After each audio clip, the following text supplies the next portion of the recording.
পাশাপাশি আপনাকে বলি যে একটা মসজিদ কে কেন্দ্র করে আজকে যে মসজিদ যার হাতে তুলে দিয়েছেন, আগে আমাদের জানতে হবে তাদের কোয়ালিটি আছে কিনা।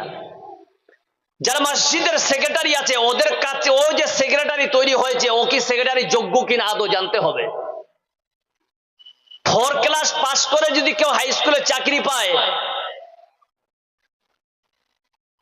ধরা পড়লে জরিমানা হবে কি হবে না? যেটা আজকে আমাদের পশ্চিমবঙ্গের মাটিতে হচ্ছে, বলুন ঠিক না বেঠিক? যোগ্যতা যদি উপার্জন না করে তাহলে ওকে সেক্রেটারি, সভাপতি, ক্যাশিয়ার, মেম্বার মসজিদের করা যাবে না। যোগ্যতা কি লাগবে? আপনাকে ডবল MA করতে হবে? জি না। আপনাকে হাই স্কুল লেভেলে লেখাপড়া করতে হবে? জি না। কাকে যোগ্যতা রাখবেন? আল্লাহ পাক বলছেন বিসমিল্লাহির রহমানির রহিম, ইন্নামা ইয়া'মুরু মাসাজিদাল্লাহি মান আমানা বিল্লাহি ওয়াল ইয়াউমিল আখির ওয়া আকামাস সালাতা ওয়া আতাস যাকাতা ওয়া লাম ইয়াখশা ইল্লাল্লাহ। আল্লাহ পাক বলতেছেন, বান্দা আয় নিশ্চয়ই আমার মসজিদের দায়িত্বভার প্রাপ্ত তারাই হবে, তারাই যোগ্যতা লাভ করবে, তারাই আমার মসজিদের দায়িত্ব নিবে যার মধ্যে 5 খানা গুণ থাকবে। সর্বপ্রথমে হলো ইন্নামা ইয়া'মুরু মাসাজিদাল্লাহি মান আমানা বিল্লাহ। সর্বপ্রথমে ওই বান্দাকে সার্টিফিকেট যেটা নিতে হবে, ওই সার্টিফিকেটের নাম হলো আল্লাহর প্রতি ঈমান থাকা লাগবে, ওয়াল ইয়াউমিল আখির। দ্বিতীয় নম্বরে হলো আখিরাতের উপরে বিশ্বাস রাখতে হবে, তার উপরে ঈমান রাখতে হবে। ওয়াল ইয়াউমিল আখির ওয়া কামাস সালাতা, নামাজ প্রদানকারী হতে হবে, সালাত যেন সে কায়েম করে। ওয়া আতাস যাকাত, বান্দার কাছে যদি টাকা হয় বান্দা তুমি যাকাত তুমি দিবে। ওয়ালাম ইয়াখশা ইল্লাল্লাহ, আল্লাহ ব্যতীত পৃথিবীর কাউকে ভয় করবে না। এই 5টা গুণ যদি থাকে তাহলে সে মসজিদের সেক্রেটারি, সভাপতি হতে পারে। যদি না থাকে লস কি মসজিদের? উদাহরণ দিচ্ছি, সুধী মণ্ডলী, মসজিদের কাজ চলতেছে, কাজ চলাকালীন কমপ্লিট হয়ে গেল, হঠাৎ করে 2 বোরা সিমেন্ট লাগবে। এবার মিস্ত্রি বারবার সেক্রেটারিকে ফোন করে, বারবার মানুষ ক্যাশিয়ারকে ফোন করে, বলছেন 2 বোরা সিমেন্ট আনেন। বলছে কোথা থেকে আনবো? মহিপাল দোকান বন্ধ, চরঙ্গি দোকান বন্ধ। এবার বলছে কি শিওলে যেতে হবে। কেউ বলছেন যেতে হবে না, ছোট্ট একটা দোকান আছে। কোথায়? বলছেন পেতিন ডিগিতে। ওই পেতিনি ডিগিতে গিয়ে নিয়ে আসা হোক। এবার 2 বোরা সিমেন্ট আনতে গিয়ে ক্যাশিয়ার সেক্রেটারি 2 জনে গেল বাইকে। এবার বাইকে যাওয়ার পর ওরা গেল আগে প্রথমে মিষ্টি আর সিংড়া খেলো। ওই মিষ্টি সিংড়া খাবার পরে একটা পান খেলো। তারপরে টোটোওয়ালাকে বলছেন, টোটোওয়ালা ভাই আয় এই তৈবুরি সমার্ট সিমেন্ট তুমি পুকুরপাড়া মসজিদে দিয়ে আসো। বলছেন ভাড়া কত দিবেন? বলছেন 50 টাকা দিব। বন্ধুরে 50 টাকা ভাড়া দিল, খাওয়া দাওয়া হলো, পান হলো। রাত্রিবেলা ক্যাশিয়ারে এসে এবার রেজিস্টার কমপ্লিট করতে গিয়ে খাবার বিল লিখেছেন 50 টাকা, পানের বিল লিখেছেন 15 টাকা, 65 টাকা খাবার বিল এবং হলো কিসের বিল? টোটো ভাড়া গেল কত? 115। গেল কি গেল না? আল্লাহ বলছেন বান্দা একবার আমার প্রতি বিশ্বাস রেখে তুমি ঈমান এনেছ, আমার উপরে তুমি ঈমান এনেছ। তোমার বাড়ির যদি কাজ হয়, 2 বোরা সিমেন্ট পেতিনি ডিগিতে তুমি টোটো ভাড়া করতে না, তুমি সাইকেল নিয়ে 2 বোরা সিমেন্ট আনতে। বান্দা একবার আয় আমার কাছে, তোকে আমি মসজিদের আমানত তোকে কে তোমাকে বানিয়েছিল, আর তুই আমার টাকা নিয়ে খেয়ানত করিস। একবার আয়, একবার আয়, তোর খোলারের সাইজ মাগব। তুই কোন খোলার দিয়ে মিষ্টি এবং সিংড়া খেয়েছে, প্রত্যেকটা হিসাব আমি আল্লাহ পাই নিব। হচ্ছে কিনা এখন জোরে বলেন। কিন্তু বন্ধু আপনি সওয়াব পাবেন, বাড়ির কাজে আপনি 2 বোরা সিমেন্ট আনতে গেলেন, সাইকেল নিয়ে গেলেন, ঘাম ঝরিয়ে এলেন, 1 চিকি পরিমাণ নেকি পাবেন না। কিন্তু যদি মসজিদের 1 বোরা সিমেন্ট কেশিয়ার আপনি আনেন, আপনিও সেক্রেটারি, আপনি 1 বস্তা নিয়ে আসলেন, 2 বন্ধু মিলে ঠেলে ঠেলে ঠেলে আপনি পুকুর পাড়ায় পৌঁছালেন। এবার আল্লাহ বলছেন, বান্দারে ওই যে তোমার ঘাম ঝরেছে আমার মসজিদের মহব্বতে, আমার মসজিদের খাদিম হয়েছ, বান্দা প্রত্যেক ঘামের বদলায় তোমার জন্য আল্লাহ আমি জাহান্নামকে হারাম করলাম। জোরে বলুন নারে তাকবীর। শুধু মণ্ডলী, এর নাম হচ্ছে আমানা বিল্লাহ, আল্লাহর উপর ঈমান থাকা লাগবে।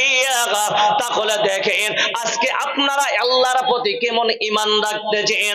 বান্দারে আপনারা যেহেতু শিক্ষিত মানুষ, আচ্ছা বলুন তো পৃথিবীর সব থেকে ভালো জায়গার নাম কি একবার বলুন, জোরে বলুন। পৃথিবীর সব থেকে ভালো জায়গার নাম কি? মসজিদ। খারাপ জায়গার নাম কি? বাজার।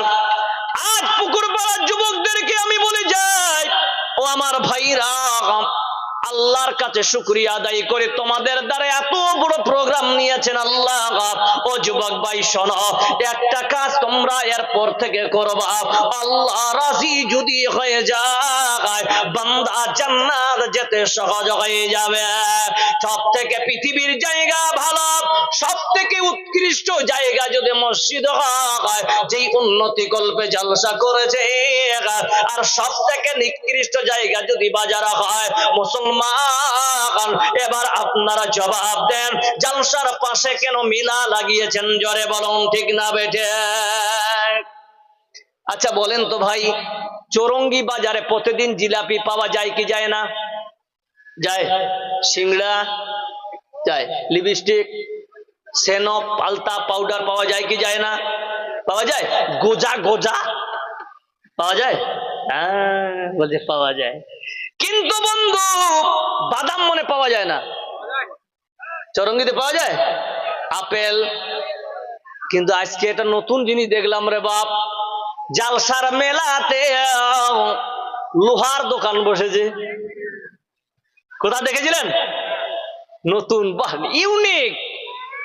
শুধু মণ্ডলী, এই বাজারে আপনার মেয়ে ঘুরতেছে, আমার মেয়ে ঘুরতেছে, আপনার ছেলে ঘুরতেছে, আমার ছেলে ঘুরতেছে। বন্ধু, আপনার ছেলে মেয়ে যদি ঘুরতে গিয়ে যদি অবৈধ সম্পর্ক করে, ওরে যুবক, বিনা তওবায় যদি মারা যায়, ওই কারণে আল্লাহর যদি জাহান্নামে যায়, তাহলে এই জালসার কমিটিও দায়ী হবে। জোরে বলুন ঠিক না বেঠে?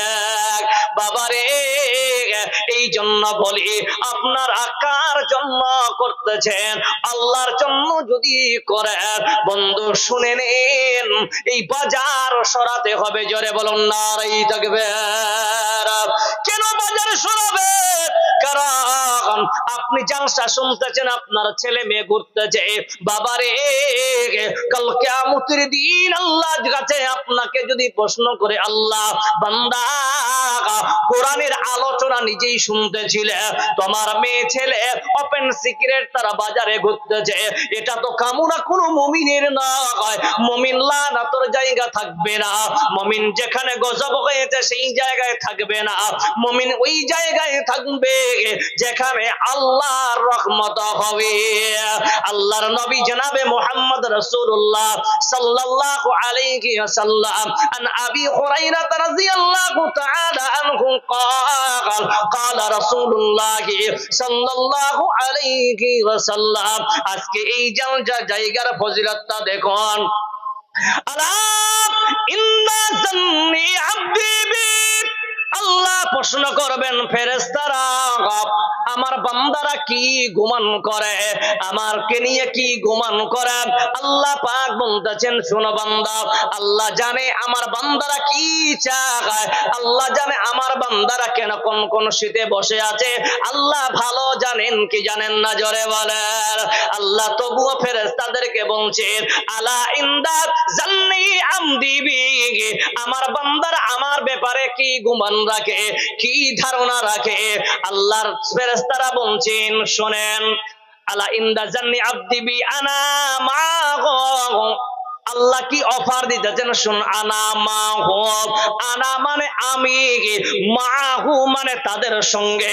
এখানে আপনারা যদি এই নিয়তে বসে থাকেন, আল্লাহ তোমার জালসায় যাচ্ছি, আল্লাহ আলেমের কথা শুনবো, আমল করবো, আল্লাহ আল্লাহ তোমার জাহান্নামের আগুন বড় কঠিন, ওই আগুন আমরা সইতে পারবো না, আল্লাহ গো মেহেরবানি করে জাহান্নাম থেকে আমাদের মুক্ত দিও। আল্লাহ এর অর্থ দিতেছে, নবী গো জানিয়ে দাও, আনা মাহু, ওদের ওই ধারণার সঙ্গে আল্লাহ আমি আছি। জোরে বলুন সুবহানাল্লাহ। ফাইন যাকারানি ফি নাফসি, কোন বান্দা যদি, অনেক বাপজিরা আপনারা বসে আছেন, মনে করেন কয়েকজন বুড়ো মানুষ আছে চিৎকার করে সুবহানাল্লাহ আলহামদুলিল্লাহ বলতে পারে না, কিন্তু আল্লাহ অফার দিতেছেন, ফাইন যাকারানি ফি নাফসি, কোন বান্দা যদি মনে মনে আমার স্মরণ করে, আমার জিকির করে, আমার স্মরণ করে, আমার জিকির করে, যাকারতু নাফসিহি, আল্লাহ তাআলা বলছেন ওদের জিকিরের সঙ্গে আমিও আল্লাহ আছি। ফাইন যাকারানি ফি মিলাইন খায়র, আল্লাহ পাক বলতেছেন, নবী গো, যদিও হাদিস আমি আল্লাহকে দিয়ে বলতেছি, কারণ হাদিসে কুদসি আল্লাহর নবী বলতেছেন, শুনুন, পৃথিবীর কোন মানুষ ভরা মজলিসে যদি আল্লাহকে চায়, ফাইন যাকারানি, এই ভরা মজলিসে কেউ যদি আল্লাহর জিকির করে, আল্লাহ পাক বলতেছেন, ওয়া মিলাইন খায়রুম মিনকুম, ওই ভরা মজলিসের সর্বশ্রেষ্ঠ মানুষ, আল্লাহ যাকে পছন্দ করে, ওর সঙ্গে আমি আল্লাহ তাকেও পছন্দ করে, তাকে আমি সূক্ষ্ম করে, তাকে আমি বেহতরিন খুব ভালো মানুষ তৈরি করে আল্লাহর জান্নাত দিব। জোরে বলেন নারায়ে তাকবীর। শুধু মণ্ডলী, এবার আসেন, আমানা বিল্লাহ, এবার আল্লাহর উপরে ঈমান এনেছেন, ফজিলতটা জানলেন, আল্লাহ কি দিতে পারে ঈমানদারকে। এখানে যারা ঈমানদার আছেন ওদের জন্য এই অফার, ঈমানদার কোনোদিন মিথ্যাবাদী হতে পারে না, ঈমানদার কোনোদিন বেনামাজি হতে পারে না, ঈমানদার কোনোদিন সুদখোর হতে পারে না। তাহলে আসে ঈমানদার কি আল্লাহর নবীর হাদিসের বিপক্ষে চলতে পারে? জোরে বলুন হ্যাঁ না না পারে? আল্লাহর নবীর বিপক্ষে চলতে পারে? হাদিস যেটা বলেছে জি না। আল্লাহ তাআলা বলতেছেন, শোনো, ওয়া মা আতাকুমুর রাসূলু ফাখুযুহু ওয়া মা নাহাকুম আনহু ফান্তাহু, বান্দারে আমার নবী তোমাকে যেটা দেখায় তোমরা গ্রহণ করো, আল্লাহর নবী যেটা তোমাকে বাধা প্রদান করে বান্দা তোমরা সেই জায়গা থেকে নিজেকে সরিয়ে নাও। যদি করো রে উম্মতে মুহাম্মদিয়া নিজেকে দাবি করতে পারবা, কাল কিয়ামতের দিন আল্লাহ নবী ওই বান্দার জন্য সুপারিশ করবে। জোরে বলুন সুবহানাল্লাহ। দেখে যা তো কুরআন মে মুহতারাম মুস্তাফা কি উম্মতি খায়রুল উম্মাম, সুধী মণ্ডলী, তাহলে আসে আজকে আপনাদের এলাকা হোক বা আমার এলাকা হোক, আপনাদের জায়গা হোক বা আমার জায়গা হোক, আজকে মুসলমানেরা এমন কোন কাম করতেছে যেই কামগুলো শরীয়ত বিরোধী কাম। যদি বলেন কেমন, আজকে আপনারা যতগুলো লোক বসে আছে সবাই চান আমার ছেলে ডাক্তার জাকির না হোক কিনা, জোরে বলেন চাই কি চাই না? আমার ছেলে ডাক্তার হোক, আমার ছেলে একজন হাফিজে কোরআন হোক, আমার ছেলে একজন আলেম হোক, আমার ছেলেটা দিনের প্রতিষ্ঠিত একজন ছেলে হোক, সবাই চায়। কিন্তু হাইরে কপাল পোড়া, আমাদের কপাল